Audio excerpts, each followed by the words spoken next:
जादुई सिलाई मशीन का अनोखा लहंगा। वैशाली जिले के एक छोटे से गांव में रतनलाल अपनी पत्नी और अपनी 2 जुड़वा बेटियों के साथ रहता था। रतनलाल का एक छोटा सा सब्जी का व्यापार था। वो अपने खेत में उगी सब्जियों को बाजार में बेचकर अपने घर का खर्चा चलाया करता था। एक दिन उसकी पत्नी रचना उससे कहती है, सुनिए जी, अब से ना आप शाम को जल्दी घर आ जाया करिए, क्योंकि ठंड भी काफी बढ़ गई है और आप तो जानते ही हैं जिस रास्ते से आप आते हैं वो रास्ता ठीक नहीं है। हाँ भाग्यवान, तुम चिंता मत करो, अब से मैं जल्दी घर आ जाया करूँगा। अच्छा एक काम करो, तुम मेरे लिए खाना का डब्बा पैक करो, तब तक मैं खेत जाकर कुछ सब्जियाँ तोड़ कर आता हूँ। रतनलाल खेत पर सब्जी तोड़ने चला जाता है। तभी जब रतनलाल सब्जी तोड़ रहा होता है, उसे अचानक से एक जहरीला सांप डस लेता है और उसका जहर उसके शरीर में फैल जाता है। जब ये बात रचना को पता चलती है तो वो उसे जल्दी से हॉस्पिटल लेकर जाती है। लेकिन जब तक रतनलाल इस दुनिया से जा चुका होता है। रतनलाल के दुनिया से जाते ही रचना का तो पूरा संसार ही उजड़ जाता है। उसकी दोनों बेटियां भी अभी काफी छोटी ही होती है। हे भगवान, ये तूने क्या किया? अब हम माँ बेटी का क्या होगा? अब हमारा ख्याल कौन रखेगा? अब मैं कहाँ जाऊंगी, क्या करूंगी? आप हमें ऐसे छोड़कर क्यों चले गए जी? हे भगवान। रचना को कुछ समझ में नहीं आ रहा था। ऐसे ही कुछ दिन बीत जाता है। तभी रचना की नजर घर में रखे पुराने सिलाई मशीन पर जाती है। ऐसे हिम्मत हारने से काम नहीं चलेगा। मुझे अपने बेटियों के लिए जीना होगा और उसका जीवन सुधारने के लिए काम करना होगा। ये सिलाई मशीन मुझे मेरी माँ ने दिया था, पर घर और बेटियों को संभालने में मुझे इसे चलाने का समय ही नहीं मिला और इनके रहते मुझे कभी काम करने की जरूरत ही नहीं पड़ी। पर अब मुझे अपनी बेटियों के लिए काम करना होगा। ये सोचकर रचना सिलाई मशीन को साफ करके उस पर सिलाई करने बैठती है। लेकिन वो मशीन काफी दिन से बंद होने की वजह से खराब हो जाती है। हे भगवान, ये क्या? ये मशीन तो चल ही नहीं रही। तभी उधर से रचना की दोनों बेटियां आती है और कहती है, माँ मुझे बहुत भूख लगी है, कुछ खाने को दो। हाँ माँ, मुझे भी बहुत भूख लगी है। ठीक है बेटा, मैं अभी तुम लोगों के लिए खाने के लिए लाती हूँ, तुम यहीं बैठो। रचना अपनी दोनों बेटी को खाना दे देती है और खुद भी खाने के लिए बैठती है। तभी उसके दरवाजे पर किसी बुढ़िया की आवाज आती है, बहुत भूख लगी है बेटी, कुछ खाने को दो। तुम मेरी मदद करोगी तो ऊपर वाला तुम्हारी मदद करेगा। इस बुढ़िया ने 2 दिनों से कुछ नहीं खाया है। आइए आइए अम्मा, अंदर आ जाइए। ये लीजिए अम्मा, खाना खा लीजिए। इतना बोलकर रचना अपने हिस्से का खाना उस बूढ़ी अम्मा को दे देती है। अरे वाह बेटी, काफी दिनों के बाद पेट भर खाने को मिला है, बहुत ही अच्छा लग रहा है। लेकिन बेटी, क्या मुझे और रोटी मिल सकती है? रचना कुछ बोल पाती तभी उसकी दोनों बेटी अपना अपना थाली का प्लेट उठाकर अम्मा को दे देती। ये लीजिए अम्मा, आप ये खाना भी खा लीजिए। हाँ अम्मा, मेरा खाना भी खा लीजिए। अरे वाह, कितने अच्छे संस्कार है तुम्हारी बेटी के। लाओ लाओ जल्दी दो। लेकिन बेटा ये बताओ, मैं ये खाना खा लूंगी, फिर आप क्या खाओगे? कोई बात नहीं अम्मा, हम शाम को खा लेंगे। वैसे भी आप 2 दिनों से भूखी हैं और इस वक्त आप हमारे घर के मेहमान हैं और माँ कहती है मेहमान को कभी भूखा घर नहीं भेजना चाहिए। उसके बाद वो बूढ़ी औरत खाना ले लेती है और रचना से कहती है, रचना बेटी, तुम बहुत अच्छी हो और बहुत ही प्यारी और संस्कारी बेटी है तुम्हारी। भगवान तुम्हें खूब खुशियाँ। कैसी खुशियाँ अम्मा? भगवान ने तो मुझसे मेरा सब कुछ छीन लिया।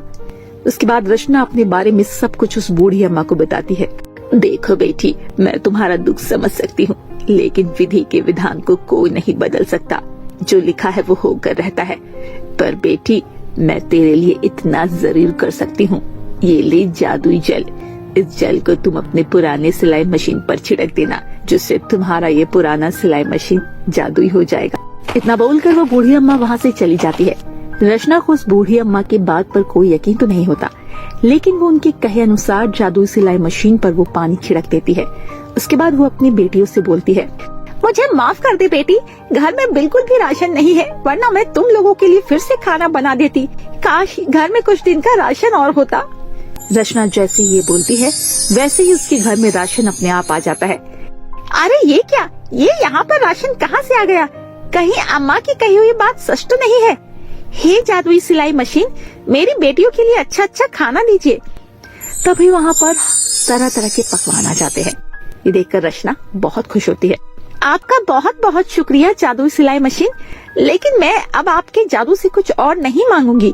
अब मैं सिलाई मशीन से सिलाई करके अपनी मेहनत से पैसे कमाऊंगी। बस मुझे इस लायक बना कर रखना। रचना के इतना कहते ही अपने आप ही अगले दिन से उसके घर के आगे सिलाई वाले कस्टमर की लाइन लग जाती है। गांव के सभी लोग रचना से ही अपने कपड़े सिलवाने लगते हैं। जादुई सिलाई मशीन की एक खासियत थी, उसकी सिलाई और फिटिंग बहुत ही कमाल की होती थी। और तो और रचना अपने सिलाई का लोगों से बहुत ही पैसे लिया करती थी, जिससे हर कोई उससे कपड़े सिलने लगता है। ऐसे ही दिन बीत रहा था। तभी जब ये बात उसी गांव की बुटीक वाली कुसुम को पता चलता है तो वो आग बबूला हो जाती है। जब से ये 2 कौड़ी की विधवा कपड़े सिलना स्टार्ट की है, तब से तो मेरे काम का भट्टा ही बैठ गया है। मुझे इसका कुछ तो करना पड़ेगा। इतना बोलकर वो रचना के घर जाती है। क्यों रे रचना की बच्ची, आखिर तूने गांव वालों पर ऐसा कौन सा जादू बिखेरा है? हर कोई तुझसे ही सिलाई करा रहा है। कहीं तू सिलाई के साथ कुछ और काम तो नहीं कर रही? जबान संभाल कर बात करो कुसुम, ये इज्जतदार लोगों का घर है। अरे जा जा, मैं सब समझती हूँ तेरी सच्चाई। जब पति था तब तो तेरे पास दाल रोटी खाने के लिए सोचना पड़ता था। ऐसा था तो पहले क्यों नहीं सिलाई कर रही थी? मैं तुझ जैसी औरत को इस गांव में नहीं रहने दूंगी, और अरे गांव वालों को बताऊंगी कि तू कैसी औरत है। इतना बोलकर कुसुम रचना का सिलाई मशीन उठाकर पटक कर तोड़ देती है। हे भगवान, ये क्या हो गया? अब मैं कैसे अपने बच्चों का पेट पालूंगी? रचना बैठकर रो रही होती है। तभी जादुई सिलाई मशीन में से आवाज आती है, रोना बंद करो रचना। रचना, मैं जानता हूँ तुम एक बहुत ही नेक और ईमानदार लड़की हो। अगर तुम चाहती तो बिना सिलाई किए भी मेरी जादू से खूब सारी पैसे कमा सकती थी, पर तुमने ऐसा नहीं किया। इसलिए मैं तुम्हें ये जाते जाते अपना जादुई अनोखा लहंगा देकर जा रहा हूँ। ये जादुई अनोखा लहंगा लेकर तुम दूर अपनी बेटी को लेकर शहर चली जाओ। वहाँ जाकर जादुई लहंगा से खूब सारे लहंगा मांग कर अपने लहंगे की दुकान खोलना और वहीं रहकर अपनी बेटियों की पढ़ाई भी करवाना, और ये अनोखा लहंगा हमेशा तुम्हारा साथ देगा। जाओ रचना। उसके बाद रचना उस गांव को छोड़कर जादुई लहंगा और अपनी दोनों बेटियों के साथ शहर आ जाती है और वहां जादुई लहंगा का दुकान खोलकर खुशी खुशी अपनी जिंदगी बिताने लगती है। दर्जी भाभी ने बनाया 3 नंद का जादुई ब्राइडल लहंगा। भगवान जी, आज मेरी तीनों नंद का रिजल्ट आने वाला है। मुझ जैसी गरीब भाभी की यही विनती है कि तीनों नंद रिजल्ट में अच्छे नंबर लाएं। भगवान के सामने प्रियंका ऐसा बोल ही रही थी कि तभी उसकी तीनों नंद काजल, खुशबू, दीपांशी वहाँ पर आ जाती है। क्या बात है, मेरी तीनों नंद तो बहुत खुश लग रही है। भाभी, आपकी तीनों नंद कॉलेज में अच्छे नंबर से पास हुई है। यह सुनकर प्रियंका की आंखों में आंसू आ छलके। अच्छे नंबर तो आने ही थे, और क्यों ना आए। मेरी तीनों नंद होनहार जो है। तुम्हारी गरीब दर्जी भाभी के पास इतने पैसे भी नहीं हैं कि इस खुशी के मौके पर तुम तीनों नंद का मुंह मीठा करवा सके, और जो सिलाई के पैसे आते हैं वो राशन में ही चले जाते हैं। ऐसा मत कहिए भाभी, आप और भैया ने तो हमें माँ और बाबूजी की कमी पूरी कर दी है। इतने में ही रोहित आ जाता है। ये लो प्रियंका, बड़ी मुश्किल से आज 300 ही की मजदूरी की है। अजी, इतने महंगाई में आटा, दाल, चावल, सब्जियां इतने महंगे हो रहे हैं, 300 रुपए में क्या ही आएगा। मैं क्या करूं प्रियंका, पहले गर्मियों में ठीक ठाक शेक बिक जाया करता था। वैसे भी सर्दियां आने वाली है, थोड़े बहुत पैसे और जुड़ जाए तो सर्दियों में गजक और गोंद के लड्डू भी बेचा करूंगा। पढ़ाई खत्म होने के बाद प्रियंका की तीनों नंद खुशबू, काजल, दीपांशी घर में ही रहने लगती है और घर का सारा काम करती है। फिर एक दिन, दीपांशी, मैं बाजार जा रही हूँ सब्जी और घर का राशन लेने के लिए। प्रियंका भाभी, हम तीनों नंद होने के बावजूद आप क्यों बाजार जाओगे? अब हमारी पढ़ाई भी पूरी हो गई है, तो घर और बाहर का जितना भी काम होगा हम तीनों बहनें ही कर लेंगे। आप सुबह से कपड़े ही सिल रहे हो तो थक गई होगी। लाइए पैसे, आज सब्जी और घर का राशन हम तीनों ही ले आते हैं। इतना कहकर वह तीनों बहनें जैसे ही राशन और सब्जी लेने घर से बाहर निकलती है, औरतें उन तीनों बहनों को ताना मारने लगती है। आय हाय, अरे राम, देख देख इन तीनों बहनों को, नूर की परियां जा रही है। इतनी उम्र हो गई है या नहीं कि इन तीनों की शादी करवा दे। अरे पर इन जैसी गंजी काली और मुंह पर दाग वाली लड़कियों से कौन ही शादी करेगा? किसको अपनी इज्जत प्यारी नहीं है जो इन तीनों बहनों से शादी करेगा? लोगों की ताने भरी बातें सुनकर तीनों बहनें रोते हुए वहाँ से घर वापस आ जाती है। क्या हुआ, तुम तीनों रो क्यों रही हो? काजल रोते हुए प्रियंका को सारी बात बताती है। मुझे जल्दी से जल्दी अपनी तीनों नंद की शादी करवानी होगी। अब तो खैर उसकी उम्र भी निकली जा रही है। अगर शादी नहीं की तो यह दुनिया वाले मेरी तीनों नंद को ताना मार मार कर जीने नहीं देगी। मगर मेरी तीनों नंद की कमियों के साथ उन्हें कौन अपनाएगा? अब उनकी शादी के लिए प्रियंका रिश्ता देखती है, मगर लड़के वाले उन्हें रिश्ते के लिए मना कर देते हैं। बड़ी मुश्किल से उसकी शादी पुष्पा के बेटे के साथ तय हो जाती है। देखो प्रियंका, कोई भी सुंदर नहीं है।